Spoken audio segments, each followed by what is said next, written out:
This is Yonder Radio, Rural Conversations with National Reach. My name is Jared Iwi, and I'm going to be your host for the next hour, and I'm pretty stoked about that. We are bringing our A game, and by that I mean aliens. We're going to talk about aliens and how they tie in with Earth Day. How is that even possible? Well, you'll find out soon. We're bringing in Sparrow Smith, a conversation with her, the musician, the tailor, the builder. She does it all, and we're going to share her story and her music. That's coming up, along with some trivia, and you can play along with that. But right now, from the Daily Yonder news editor, Jan Patulski. Jan, what do you bring us today?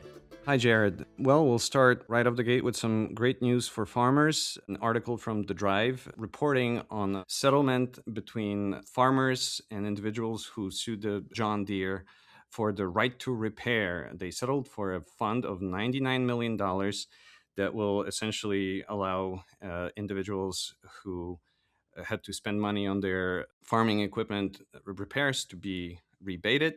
It will also include important software package because, fun fact, some had to hack their own farming equipment in order to have it maintained. And this will continue an important family tradition of gathering around the tractor so your dad can yell at you for a wrench. That's correct. And then from Politico, USDA, what is happening? Politico reported on the recent fiscal 2027 budget request from the White House. Among many, many pages of that request, there is a USDA section which apparently proposes 19% cut to the previous year's enacted levels, mostly to food-related programs. For example, $659 million less in grants to improve public service buildings, $510 million less for National Institute of Food and Agriculture formula grants. They are also slashing a whopping $1.2 billion from the Food for Peace program. That's an international food program. USDA claims that they're just trying to work within their means, but many folks are concerned that already frayed nutrition safety net programs will get further degraded. And the Grist has a story here on Georgia's forestry industry. Do they have a solution for a comeback? Yes, so in the last days of the most recent Georgia's legislative sessions, the lawmakers managed to pass a package of legislation that basically supports small landowners who have forested land. Georgia is a huge timber producer.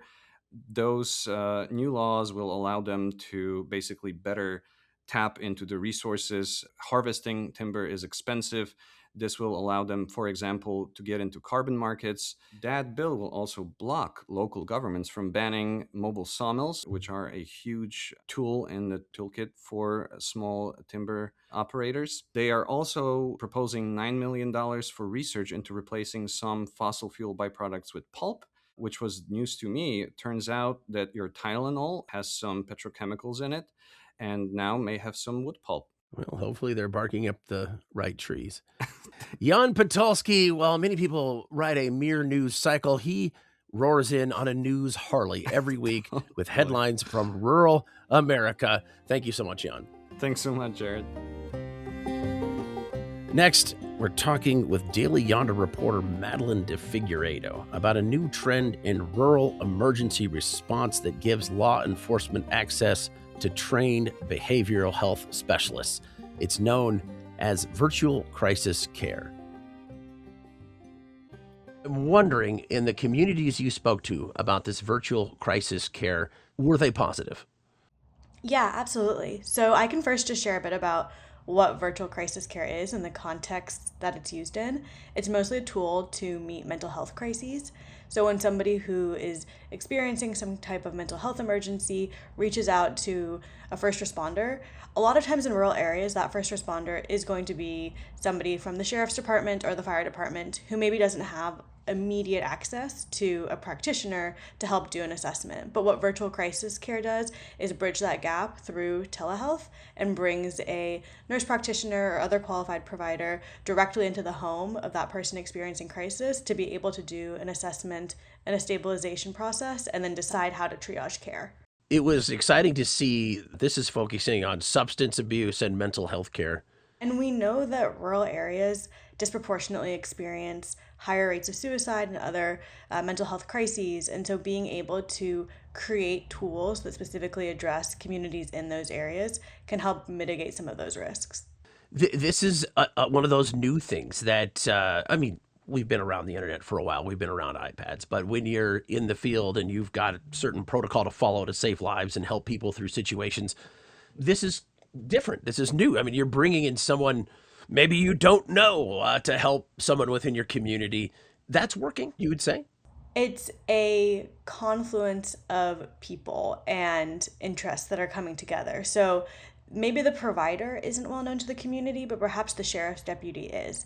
And so the person who's physically coming to your door, knocking on your door, introducing themselves is a familiar face. And there's maybe established trust there or rapport. And then they're bringing in a provider who is maybe unfamiliar, but there's kind of this bridge of like a local face that is bringing that telehealth iPad to you. I talked to a sheriff in Roberts County in South Dakota, and one thing that he brought up was sometimes when somebody in a uniform shows up at your door and you're having a mental health crisis, that can become an adversarial relationship. And actually having a nurse practitioner on the line can be a source of diffusing that situation and providing more wraparound services. So this virtual care is going to give sheriffs more of their time back as well. Absolutely. One thing that I spoke to sheriffs about was how much time is taken when they have to do transfers. So for example, if you're providing somebody with emergency care, you do a home visit, and without access to a provider, the sheriff is not equipped to decide what the right act of treatment or how to triage the situation. So if there isn't access to virtual crisis care, they have to transfer that person to a hospital potentially. And we're talking rural areas where the closest hospital might be 90 minutes away. And did they have any specific stories? Is there something you came away with that really resonated as far as success with this? From an outcomes perspective, the program has been active in South Dakota since 2020. And in that first 5 years, 86% of contact with virtual crisis care resulted in that person being able to stay at home. So somebody who is experiencing a mental health crisis had contact with a virtual crisis care provider and was able to stay at home and then be contacted for follow-up care locally. And that's huge. That means that all that time, all that energy, all those resources, and frankly, the trauma that comes from being transferred, hospitalized, potentially even held in a jail goes away because of this program. And then from a anecdotal perspective, I was really lucky that I got to speak with some of the nurse practitioners who provide these consults. And they had so many stories of people that they had connected with in these counties through the virtual crisis care program, where they were able to really listen and hear people's struggles and be able to be not only just an ear, but also a connector. They helped manage the situation in the emergency moment and then connect them to local facilities and local providers who follow up as soon as the next day with options for mental health treatment in the long term. It's called virtual crisis care, but it's not just for a crisis situation. It is implemented at the first stage in a crisis and then creates a follow-up care program that will follow that patient potentially for weeks, months, years. Yeah, one of the things in your article is you interview someone and they say this phrase, reaching people in vulnerable moments. And this vision I get in my head is sometimes when you're reaching, it's not the right hand. It's the hand of law enforcement. It's a hand that they may not need at that time. But this is, even though virtual, the right thing to do at the right time. And I think that just having that space to be heard, seen, and experienced makes all the difference. And one thing that came up, because a question I have as a rural reporter that always comes up is when we talk about virtual or telehealth or all these different kind of technology platforms, like what about broadband? And I'm thinking about, okay, we're talking about rural Wyoming, and surely there's also going to be broadband gaps. That's the most valid question. Yes. Yeah, how effective is this? There have to be gaps, because that's where my brain goes. And one thing that the Avel eCare, which is the telehealth provider, explained to me is that while it's considered a telehealth platform, there are multiple ways to make contact, whether that's through the iPad that the law enforcement officer or the first responder carries, or a personal cell phone, or a landline, or even a radio that the first responder carries. Like there are multiple platforms and avenues for contact. And so I also feel like they're really equipped and thinking about proactively what does it mean to reach a rural community. That was Madeline de Figueiredo, a reporter for the Daily Yonder. Next up, we have our musician of the week, Sparrow Smith. Sparrow is a multifaceted musician from Western North Carolina who is a part of not one, but 4 bands playing accordion, banjo, and more, along with her husband, Keith. She's a Jill of all trades, as Sparrow and Keith have built a house in the woods, and Sparrow teaches carpentry classes for women. She's also a fashion connoisseur, showing up to every show and making videos for her social media in incredibly cool vintage dresses. I have always loved clothes and fashion and theatrics. I was a theater kid growing up, and I was always involved in the costume department as well as the on-stage stuff. And I grew up with a grandma who sewed and knew how to sew, and my grandmother is a fiber artist as well, so I kind of grew up with an appreciation for natural fibers and things like wool. And the whole process of shearing the sheep, washing the wool, carding it, spinning it, dyeing it, the whole 9 yards. I've always kind of just loved older things and folk art. And most of the things that I get are either thrifted or from vintage shops, or they're handmade. I want to describe to the people what I've witnessed in your video, Carolina Mountains. There ain't nothing like the Carolina Mountains in the fall, where the trees yearly remind us what it's like to lose it all. And it reminds me, there's these kind of old hackneyed colloquialisms where you'll say, if you want to make a man happy, you do this. If you want to make a woman happy, do this. If you want to make Sparrow Smith happy, apparently just drop her in the middle of nowhere with a banjo and a basket. Does this fit? Yes. Banjo and a basket. I don't know if I've seen a happier person. Explain this outfit. Explain the overall, the joy that is emanating from this visual. So I absolutely love nature and, yes, being in the middle of nowhere on a mountaintop. I also love skirts. I love dresses. I really love it when a skirt or a dress has pockets. And I love folkloric style. So I grew up, I'm very, very Scandinavian. So I'm very, very influenced by that aesthetic. I also have a pin curl in the front of my hair pretty much every day. It's like my bang. I love the pin curl. My pin curl came from my friend Michelle. I was at a dance and my hair kept falling in my face, and she was like, here, hon, let me help you, and came over with a couple bobby pins and just swooped it right up, and I felt like my entire life changed. So I want the world to know what you know about the Carolina Mountains that is absolutely imbuing you with look like laser beam glows of joy here. What do people need to know? Well, it's the most beautiful place on earth. It's also some of the oldest mountains in the world, which makes them, even though they're like super epic and giant, there's also like a softness to them, and they're so lush and green. It's a temperate rainforest where we live. It's also the most biodiverse region in the continental United States. The Appalachian autumn is my favorite time and place. Savoring the late sun as it sits upon my face, where the turning of the leaves can help teach us to go with grace. There ain't nothing like the Carolina Mountains. The burgundy black gum trees, a sweater in the sweet strong breeze. So musically, I see a lot going on. You are a busy person. When you are not shearing a sheep to make a blouse, you are either with the Resident Rogues, or I've seen you solo. What is next? What should people look for as far as capturing this experience? Yeah, so I have a lot of new songs written. We've been totally DIY for our entire career, done all of our albums self-released. But yeah, we're kind of in a moment of growth and taking our time to figure out what that looks like exactly. So finding out who we want to work with, how we want to do things. I saw you unboxing an album, so it looks like there's vinyl out there for people to purchase. Yeah, so I have a solo record that came out that's under my name. And by solo, the band is on about 2/3 of the record, but it's the first record. I've been doing the Resonant Rogues with my husband for about 13 years now. Keith Josiah Smith is his name, and he is the co-leader and other songwriter in the Resonant Rogues.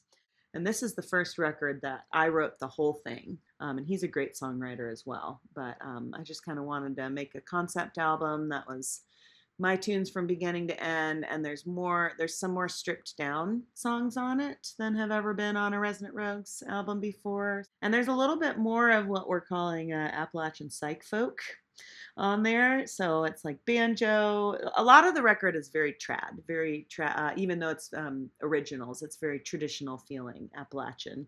But then we kind of dipped our toes into this new direction of banjo with electric guitar. That's awesome. Yeah. Together in the ground, we'll walk a mile and stop a while and try to slow it down.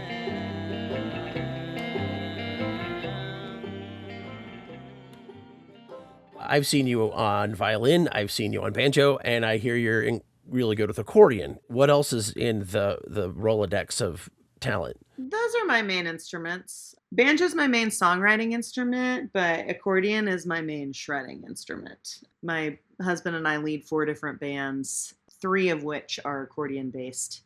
So we have a Balkan brass band called Black Sea Beat Society. We have a cumbia band called Las Montanitas. And then we have a swing and Django jazz band called Sparrow and Her Wingmen. And I play accordion in all of those bands. You keep kicking down new frontiers for me. Did you just say you shred on the accordion? Yes.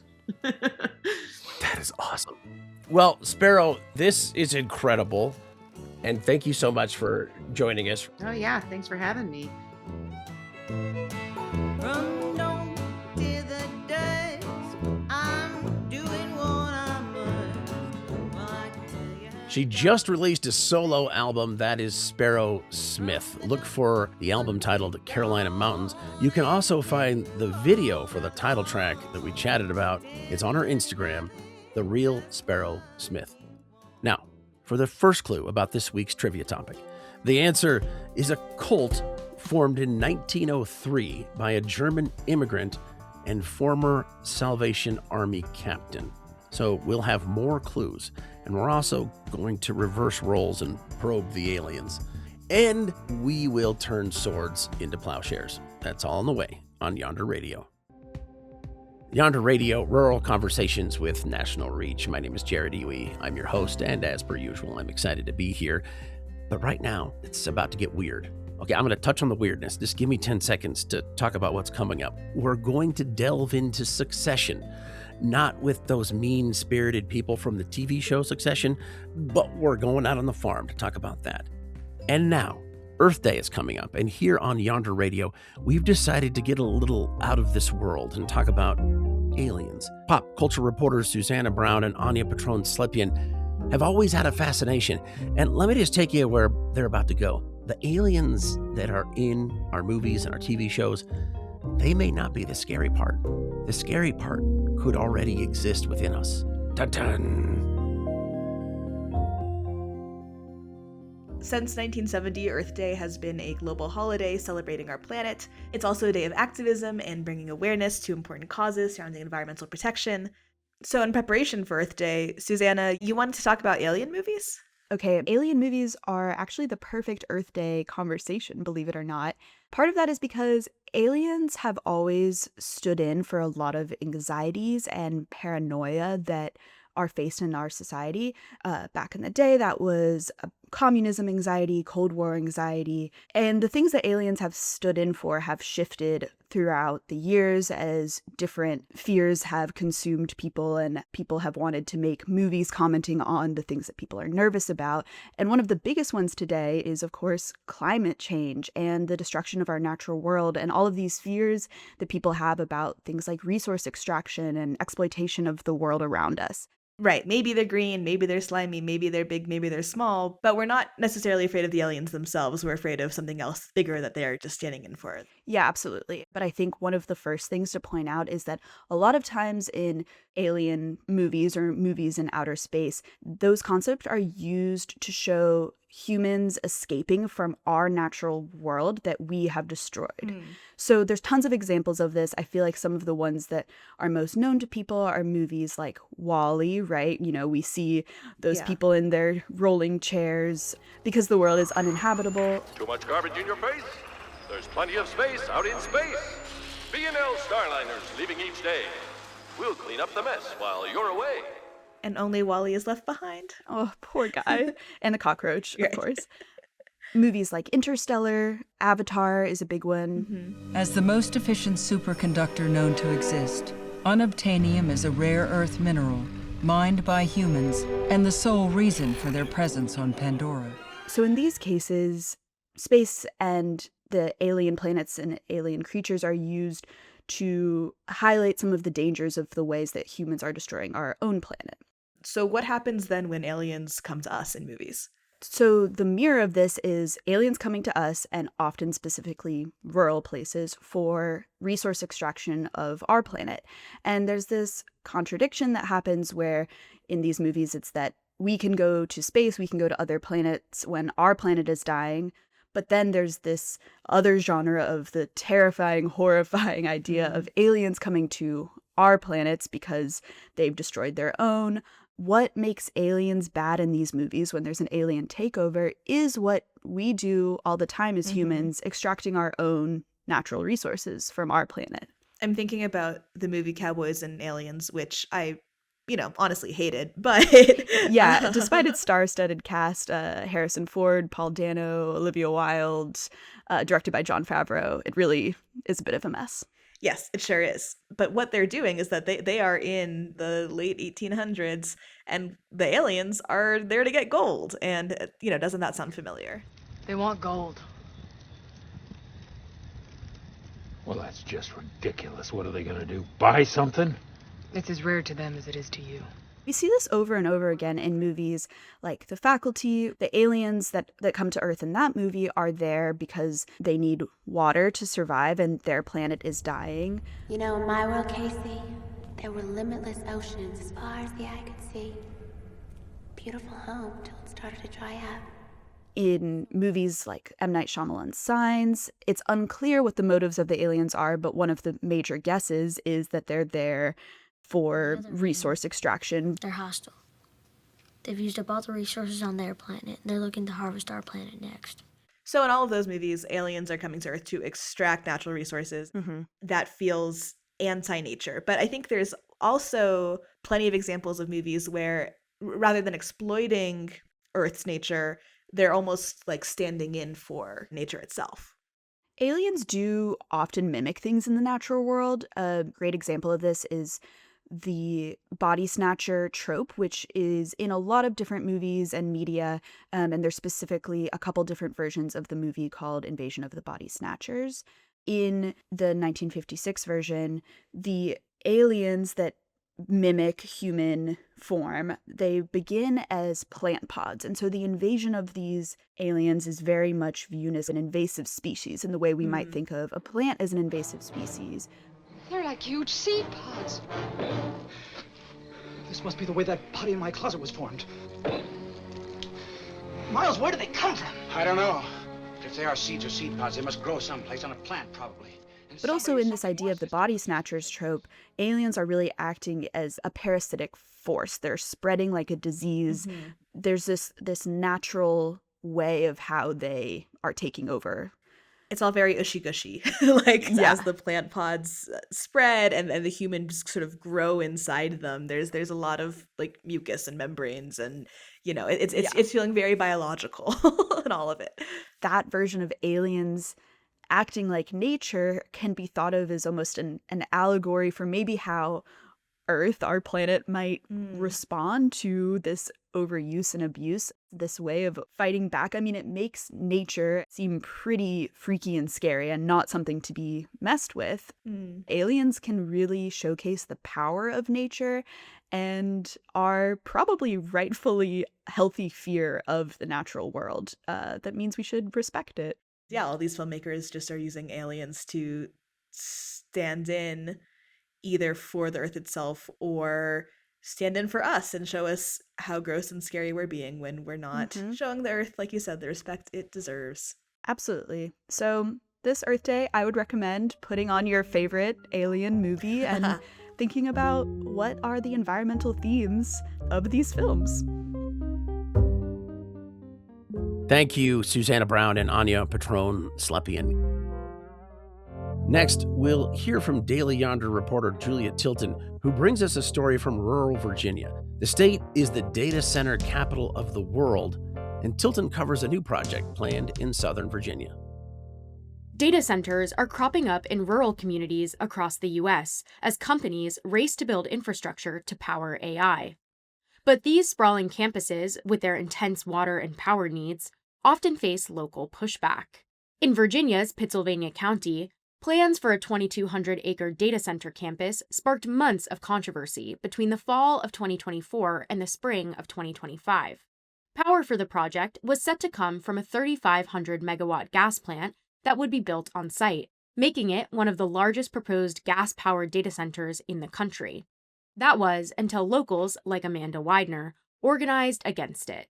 People went into panic mode because it appeared that it truly was going to swallow up the region and create a patchwork quilt style of development. A lifelong Pittsylvania County resident, Widener was among a group of women who formed grassroots opposition to the data center. They dubbed themselves the Sewing Circle. Through social media and community meetings, Widener and her neighbors worked to raise awareness about dangerous air pollution that would stem from the proposed development. The truth is that, gas plants are not the most gentle neighbors. You really don't want to be near gas plants over the long haul. After 6 months of community opposition, the county government denied the developer's proposal in April 2025 and barred them from reapplying for 12 months. Community member Kathy Stump says residents learn the power that comes with being engaged in local decision-making. Things don't always have to happen just because they're proposed. Everybody has a voice, and we found out that our voices did count this time. Still, residents are bracing for what could happen next. In March 2026, the Local Facilities Authority unanimously approved the sale of nearly 3,000 acres at the Southern Virginia megasite at Berry Hill to a buyer with ties to a data center developer. Berry Hill is the largest industrial site in the state. For Yonder Radio, I'm Julia Tilton. Thank you, Julia. You can find more of Julia's data center coverage on the Daily Yonder. Next, we'll be listening to another song from Sparrow Smith and the Resonant Rogues. This song, called Ridgelines, was written while Sparrow and her husband Keith were searching for the land they would later build their house on. And it turns out she manifested her perfect home. Here's Ridgelines. If nobody was looking, who do you wanna be? Tucked away from the world, just you and me. How would you spend your lifetime if all expectations fade? If no one would see it, what would you make? I'd build a cabin on a hillside and clear some brush to make a trail. I'd put some forts up in the trees so all my friends can visit me, and build a fire for telling all our tales. If nobody was listening, how would your song sound? What do you play for yourself when no one's around? If you never took a picture, what would make you smile? Find more of Sparrow Smith and the Resonant Rogues on their website, resonantrogues.com. Next, we'll hear from Daily Yonder reporter Ilana Newman, who talked to Megan Torgerson, the storyteller behind Reframing Rural, a podcast series about rural communities.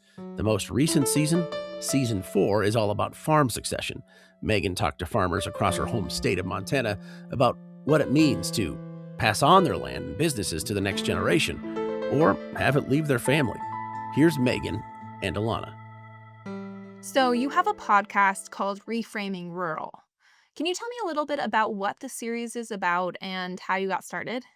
Reframing Rural is a documentary podcast that tells stories of rural people and places that don't often get the spotlight in the news. In grad school, I used all of my courses to end up building Reframing Rural. I took a class called Creating Podcasts That Matter through the theology department, oddly enough. I flew home. I decided to interview people I thought of when I thought of home and to try to counter that urban normative view that rural is less than desirable. The most recent season of Reframing Rural is about succession stories, about passing down land and agriculture to the next generation or different people. Can you tell me a little bit about what succession means to you, and what do you hope that people take away from this season of the podcast? The question of what are we leaving behind to the next generation? And that's questions we're asking ourselves in the face of climate change, in the face of succession, in the face of so many global changes that are happening right now. A ranch is something to hold tight to faithfully care for, to hand down.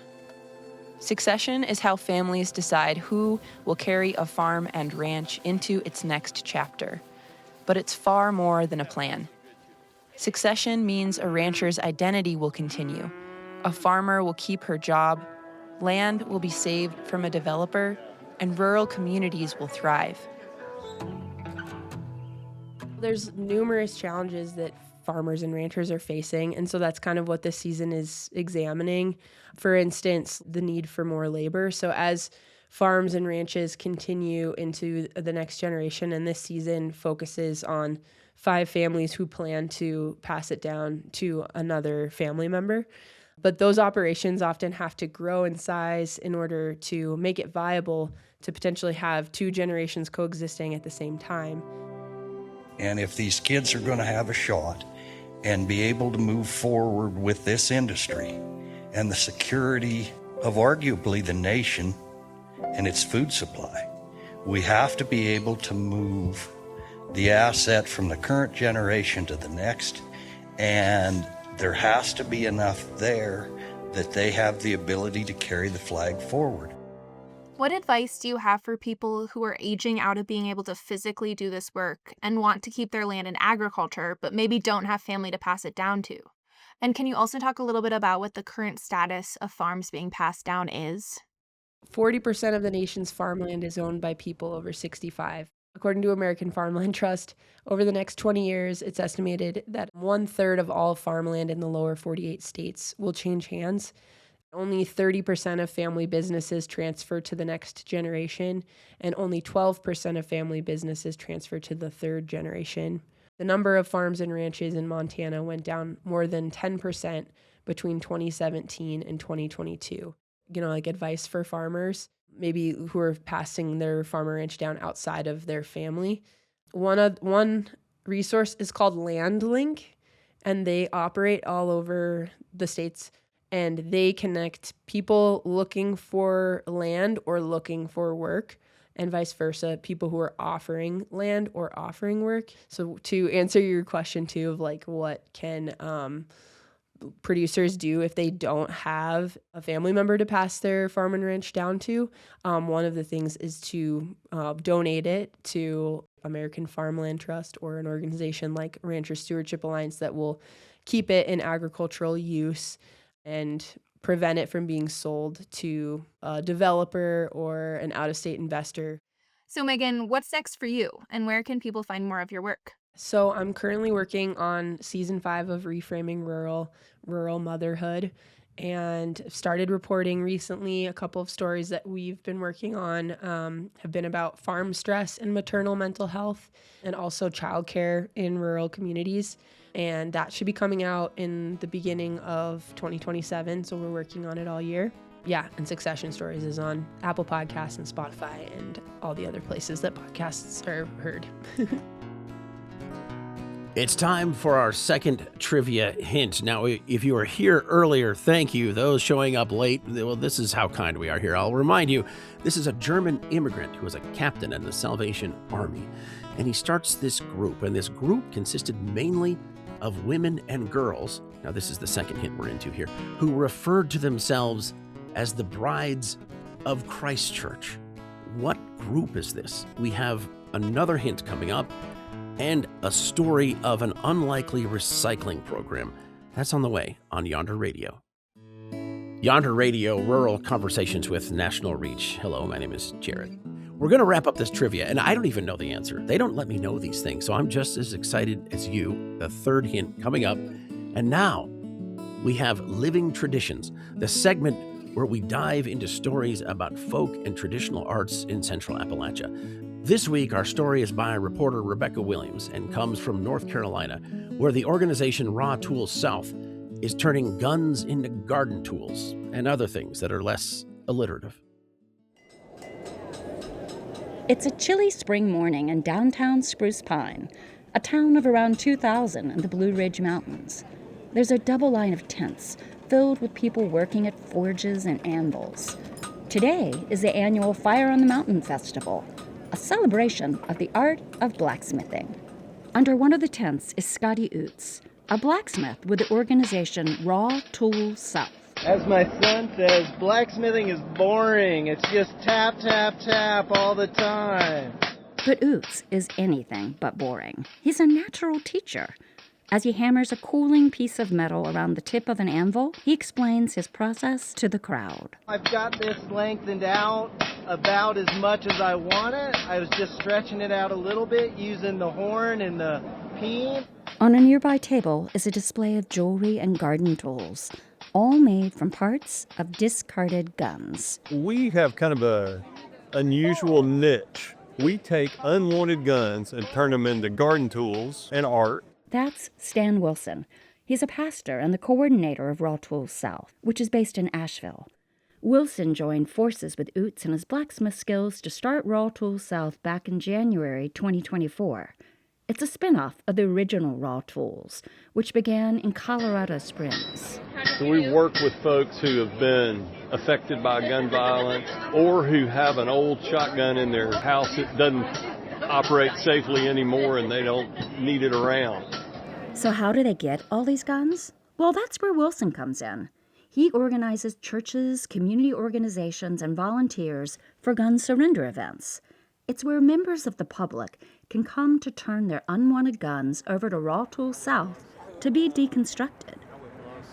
At a gun surrender event in downtown Asheville, Wilson and Oots greet a group of 40 volunteers in a church parking lot. Can we get in a circle so we can see each other?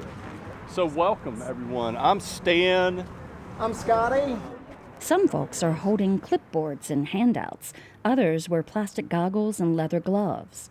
Oots is giving everyone their assignments. So our greeters are going to be down at that orange tent down there where we, thank goodness, have some cars lining up right now. Amen? As cars continue lining up in the driveway, Wilson reminds the group of their shared purpose. Let's take a few seconds in silence to recognize those who are at the center of our concern who've been affected by gun violence.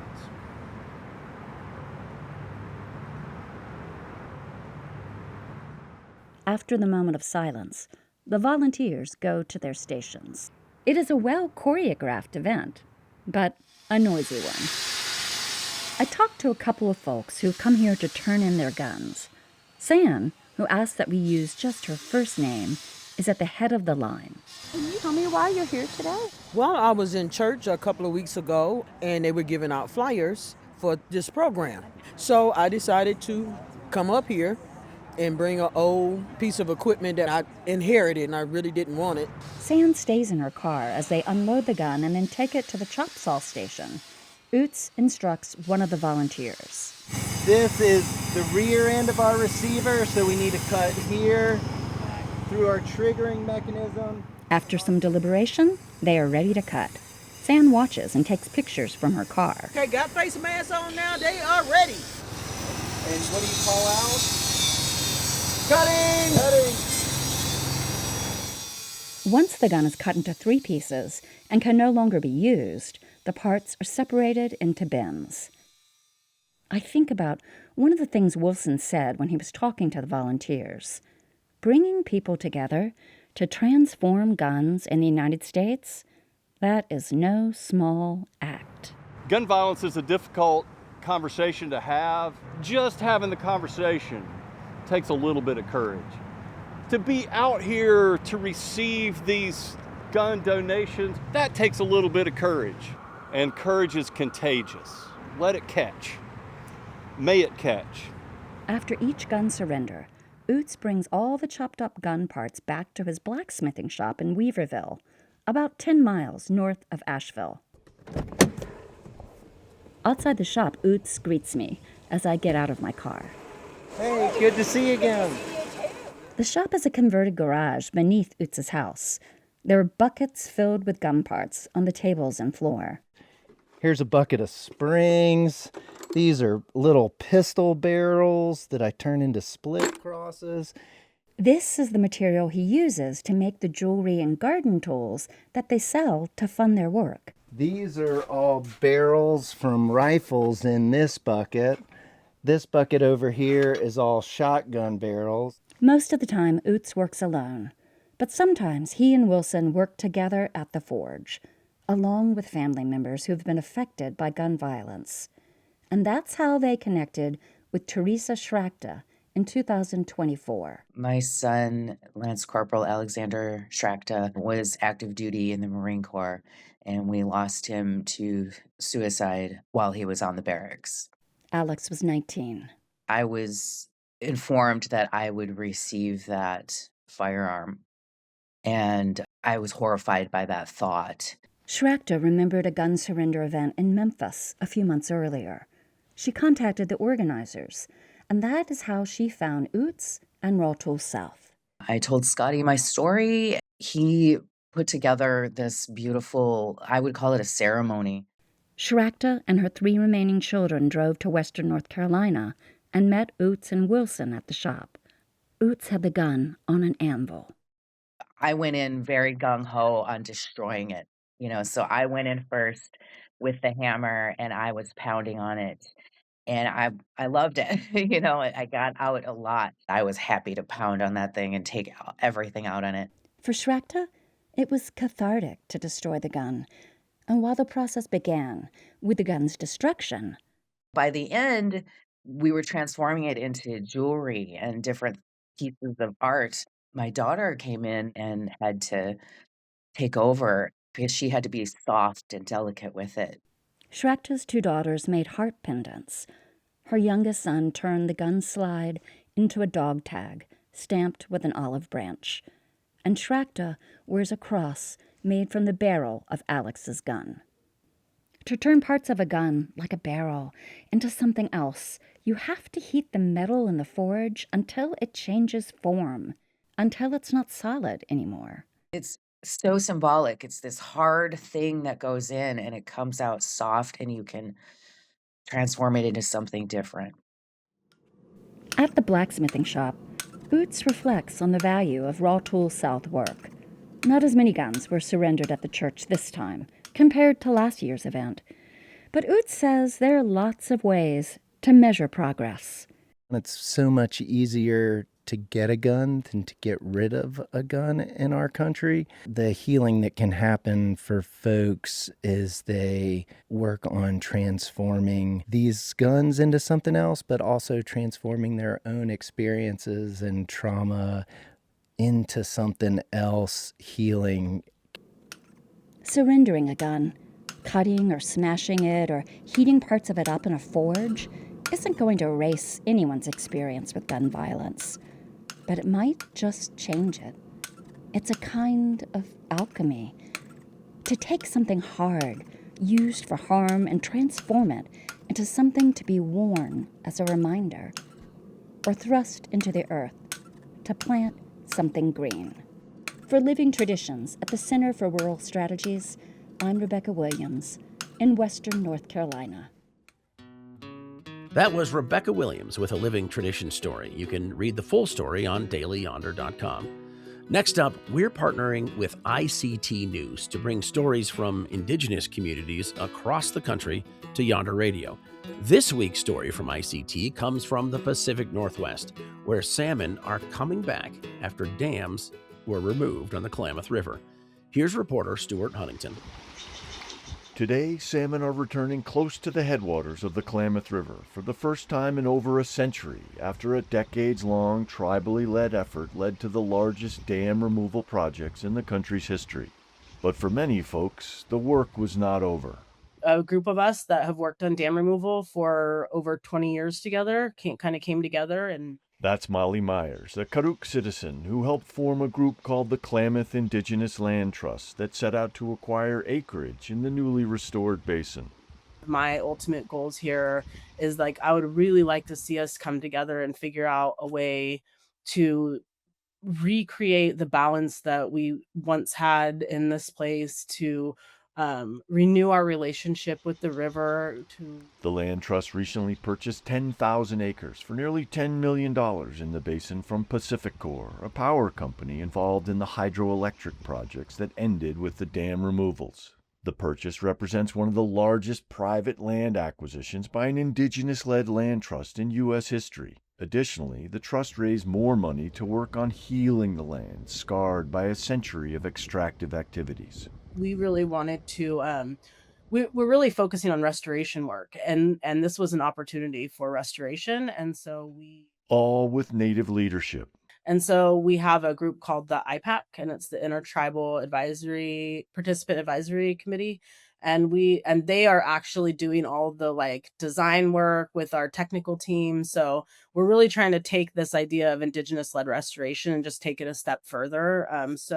The ultimate aim is to fully return the land to area tribes, something hailed by Indian Land Tenure Foundation president and Sichangu Lakota citizen Howard Valandra. The idea that they can get that 10,000 acres and hold it in a stewardship that will allow the various tribes involved to start implementing their cultural norms and mores and ways that they deal with not only the land, but the natural resources, not only the natural resources that are there, but also that are connected to it. The fish, the birds, the other animals, the four-legged. So I think it's a great thing. We call ourselves Fix the World people, and it's our job, it's our responsibility to put the world back in balance. And so for me, this is a step towards that, and a step towards, putting our world back in balance and getting our people one step closer to the place where we used to be, where we were the people that took care of the river, and the river took care of us. For ICT, I'm Stuart Huntington. You can find more stories from ICT on their website, ictnews.org. It's time for our third trivia clue. This cult was formed in Western Oregon and was nicknamed for their practice of rolling on the floor in worship for hours at a time. Did you guess it? The answer is the Corvallis Holy Rollers. No, not a roller derby team, but a cult that was founded by Franz Edmund Crefeld, who claimed that one of his followers was destined to give birth to the second coming of Christ. His followers prepared for the second coming. They gave up their worldly possessions, their shoes, their hats, their corsets, and then they participated in ecstatic worship. Crefeld married one of his young followers, Maud Hurt, and then declared that her relative, 15-year-old Esther Mitchell, would be the mother of the second coming of Jesus Christ. The rest of the Corvallis community was not happy with Crefeld and his followers. A group of around 20 men in the town tarred and feathered Crefeld, and then most of his followers were committed to insane asylums and reformatories while Crefeld fled town. He was eventually caught and imprisoned for 17 months for the crime of adultery. Once free, he convinced his remaining followers to move with him to coastal Waldport, Oregon, shortly after he was shot and killed by Esther Mitchell's brother, George, in 1906. And that was the end of him. And I'm really hurting for a segue here, so I'm just going to do it. And this is the end of our show. Learn more about the show, who we are, and listen if you want right there at yonderradio.com. Thank you for listening to Yonder Radio, a production of the Center for Rural Strategies, publisher of the Daily Yonder. I'm your host, Jared Iwi. The Living Tradition segment was produced by Nicole Musgrave. Thanks to Don Castle and the Tennessee Sheiks, Steph Gunno and the Lone Tones, Quincy Ponfair, Leo Posel, and Tim Merima for the great music. Our editor and producer is Susanna Brown. This episode was also produced by Anya Patron-Slepian with additional support from Alana Newman and Julia Tilton. Our executive producer is Joel Cohen. The executive in charge of production is Adam Georgie. Yonder Radio, rural conversations with national reach.